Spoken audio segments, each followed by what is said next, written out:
Good morning students. आज का हमारा टॉपिक है ईंधन सेल, फ्यूल सेल। ठीक है, तो फ्यूल सेल क्या करता है? फ्यूल सेल रासायनिक ऊर्जा को सीधे विद्युत ऊर्जा में कन्वर्ट करता है।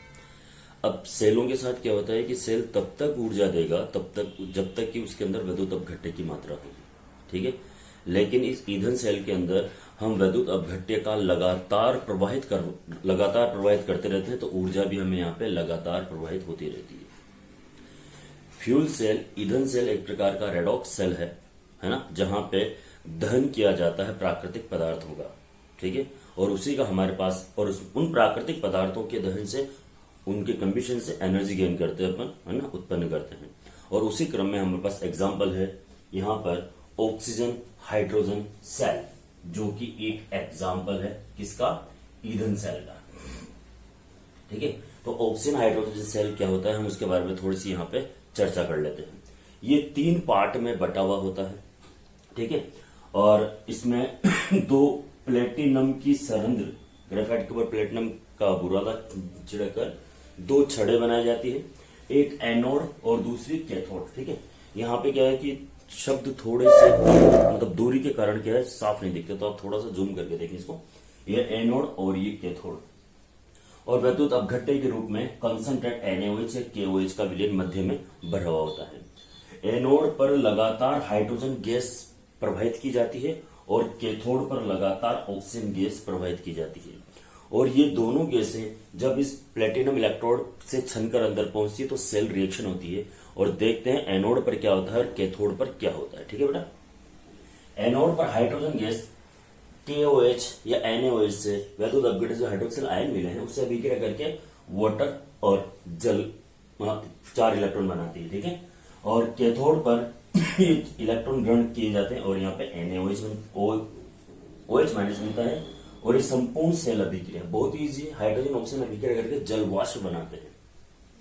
ठीक है, और यहाँ लगातार हमें ऊर्जा मिलती रहती है। यह सेल 1.299 वोल्ट विभवांतर हमें देता रहता है रेगुलर। इस सेल का उपयोग अपोलो अंतरिक्ष यान कार्यक्रम के अंतर्गत किया गया है, और यहाँ पे जो पानी, जो वाष्प बनती है, उसको ठंडा करके पानी उपयोग में लेते हैं, प्योर वाटर। तो यहाँ पे जो यात्री जाते हैं उनको पानी की बोतल साथ लेके जाने की आवश्यकता नहीं है। और ये फ्यूचर के ईंधन है, भविष्य के ईंधन है, जिसके बारे में हम यहाँ पे चर्चा कर रहे हैं बेटा। ठीक है, तो एक बार देख लीजिए, ईंधन सेल, फ्यूल सेल। ठीक है, और फ्यूल सेल के अंदर आपको हाइड्रोजन ऑक्सीजन सेल के बारे में बताया गया है। ठीक है, एक बार और देख लीजिए बेटा इसको। ईंधन सेल है जिसका एग्जांपल है ऑक्सीजन हाइड्रोजन सेल। ठीक है, अब हम यहाँ पे बात करेंगे आगे का जो टॉपिक है इस चैप्टर का लास्ट, वो है कोरोजन, संक्षारण। ठीक है, तो संक्षारण क्या होता है, कोरोजन क्या होता है, उसके बारे में बात कर लेते हैं थोड़ी सी। ठीक है, पहले सुन लीजिए संक्षारण में हेडिंग लगा लेता हूं।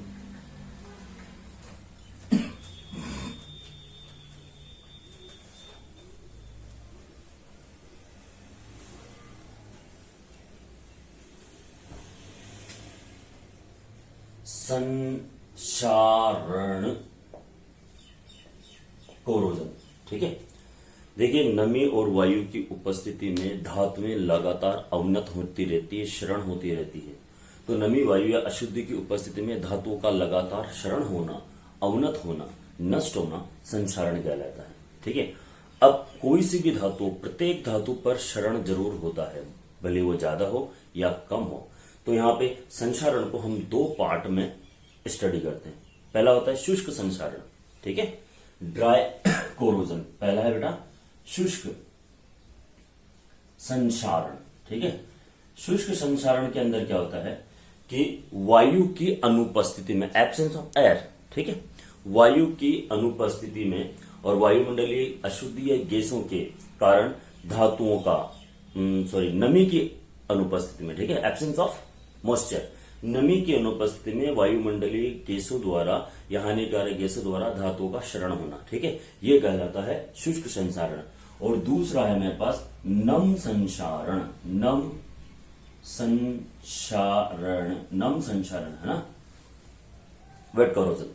तो नमी, यहां मॉइस्चर आएगा, नमी व अशुद्धि की उपस्थिति में धातु का अवनत होना, जंग लगना, ठीक है, संक्षारण कहलाता है, या मैं कहूं नम संक्षारण कहलाता है। और ये भी एक रेडॉक्स अभिक्रिया है, इसमें ऊष्मा उत्सर्जित होती है, तो एक ऊष्माक्षेपी प्रक्रम है। अब हम यहाँ पे बात करेंगे लोहे पर जंग लगने की प्रक्रिया, जो कि एक विद्युत रासायनिक अभिक्रिया के माध्यम से आपको समझाई जाएगी। समझना बच्चों, हमारे पास है लोहे पर जंग लगना या संक्षारण की क्रियाविधि, ठीक है। हेडिंग हम डाल देते हैं यहाँ पे, लोहे पर जंग लगना या संक्षारण की क्रियाविधि, ठीक है। तो हम क्या करते हैं, एक पीस ऑफ आयरन लेते हैं, एक लोहे का टुकड़ा जो वातावरण में रखा हुआ है, ठीक है, उसका उपयोग करते हैं और वातावरण की नमी और अशुद्धि CO2 की उपस्थिति में यहां पर जंग लगता है। ये नमी और प्लस CO2, तो नमी और CO2 अभिक्रिया करके एक आयनिक परत का निर्माण करते हैं। नमी और CO2, ठीक है, मॉइस्चर और अशुद्धि गैसें, तो यहां पे CO2 अशुद्धता की परत बना लेती है ना, और नमी से अभिक्रिया करके एक आयनिक लेयर का निर्माण करती है लोहे के ऊपर।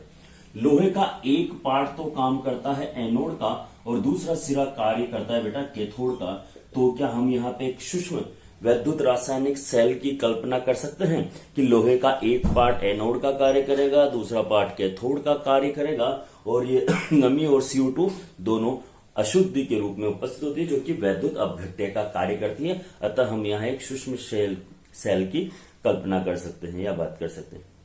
आइए बात समझ में बेटा, तो दोनों चीजें ये आपके सामने जो यहाँ आपको समझ में आ रही है, ठीक है।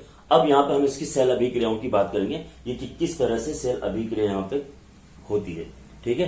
तो सेल अभिक्रियाओं की मैं यहाँ पे एक बार आपसे बात कर लेता हूं, ठीक है।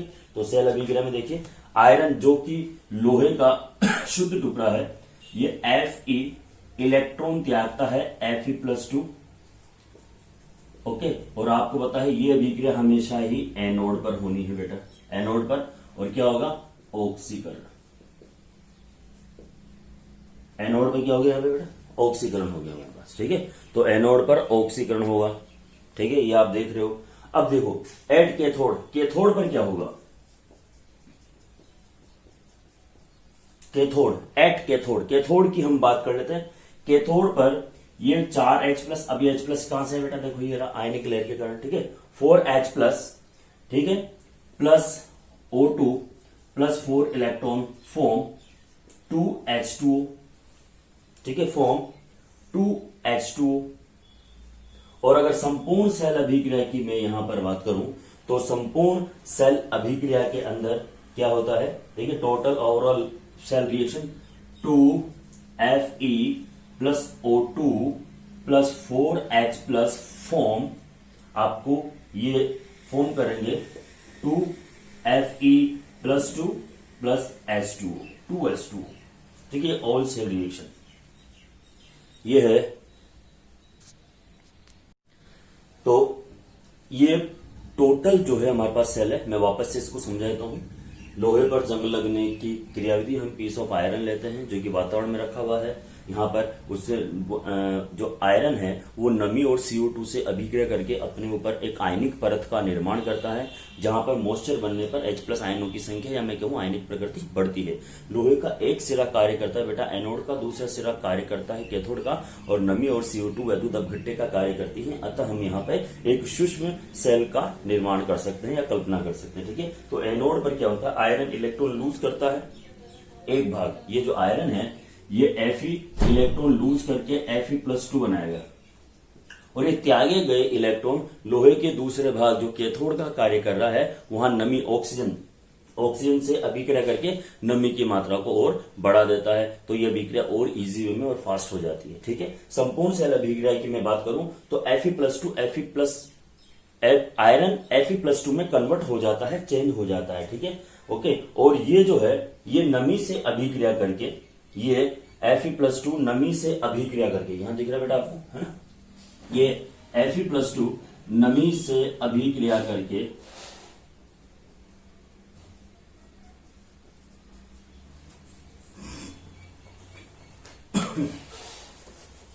Fe+2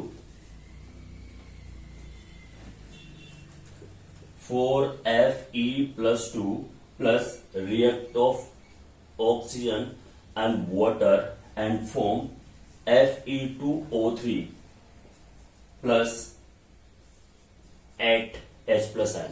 तो ये फेरस कन्वर्ट इनटू फेरिक, ठीक है, और ये फेरिक नमी से रिएक्ट करता है। ये ferric Fe2O3 react with water और अभिक्रिया करके लाल भूरा पाउडर बनाता है, जिसे हम जंग बोलते हैं, लोहे पर जंग लगने की प्रक्रिया। ठीक है, ये है संक्षारण, जिसको मैंने अभी आपको समझाया। मैं एक बार फिर रिपीट करता हूँ और इम्पोर्टेंट है, ये चीज आपको समझ में आनी चाहिए बच्चों। ठीक है, तो मैं यहाँ पे बता देता हूँ आपको। एक आयरन का पीस ले लिया हमने, नमी और वातावरण की CO2 अभिक्रिया करके एक आयनिक परत का निर्माण करती है, जो वैद्युत अपघट्य का कार्य करती है। लोहे का एक भाग एनोड, दूसरा भाग कैथोड का कार्य करता है। तो एक सूक्ष्म विद्युत रासायनिक सेल की कल्पना कर सकते हैं। एनोड पर आयरन इलेक्ट्रॉन लूज करेगा, जो इलेक्ट्रॉन लूज हुए हैं वो HO कैथोड पर गेन किए जाएंगे। नमी की मात्रा यहाँ बढ़ेगी। संपूर्ण अभिक्रिया में आयरन से Fe+2 आयन बन रहे हैं। Fe+2 आयन जो है ये ऑक्सीजन से अभिक्रिया करके फेरिक में चेंज हो जाता है। ये है फेरिक ऑक्साइड। ठीक है, और फेरिक ऑक्साइड नमी से अभिक्रिया करके लाल भूरे पाउडर का निर्माण करता है, जिसे हम जंग का नाम देते हैं। ठीक है, अब इसके बाद हमारे पास है लास्ट संक्षारण से बचाव या लोहे पर जंग लगने से बचाव। ठीक है बेटा,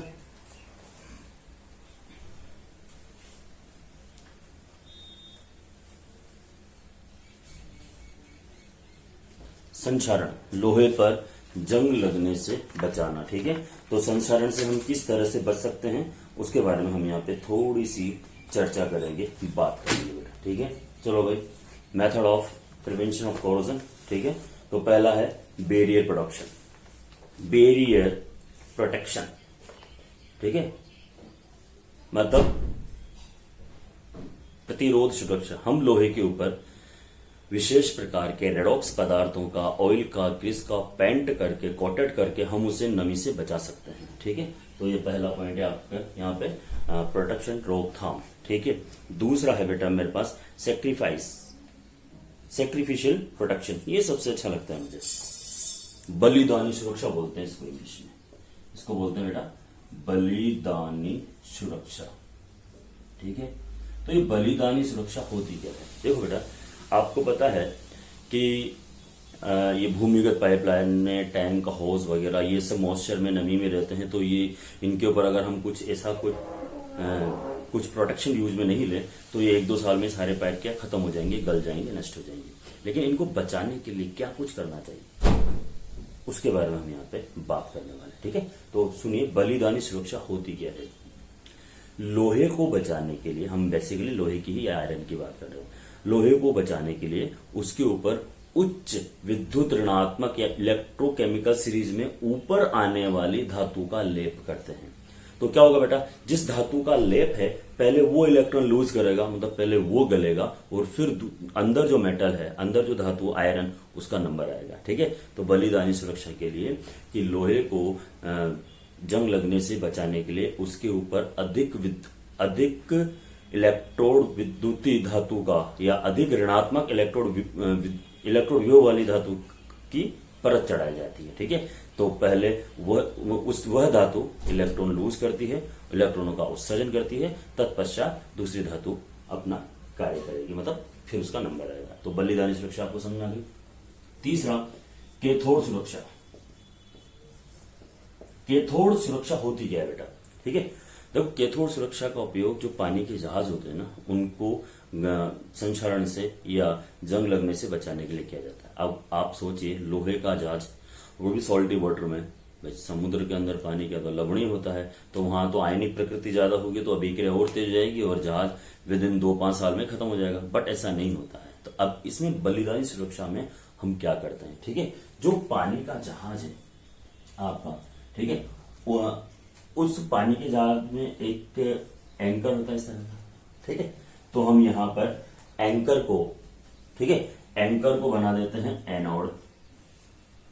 जहाज कार्य करता है कैथोड का और पूरा समुद्र कार्य करता है वैद्युत अपघट्य का। तो हम इस तरह से, अब देखो क्या होगा, जहाज पिघलेगा नहीं, उस पर इलेक्ट्रॉनों का निक्षेपण होगा, जमा होंगे। आई बात समझ में? तो यहां पर ये कैथोड सुरक्षा पानी के जहाजों को, है ना, पानी के जो शिप हैं उनको हम बचाने के लिए करते हैं। ठीक है बेटा।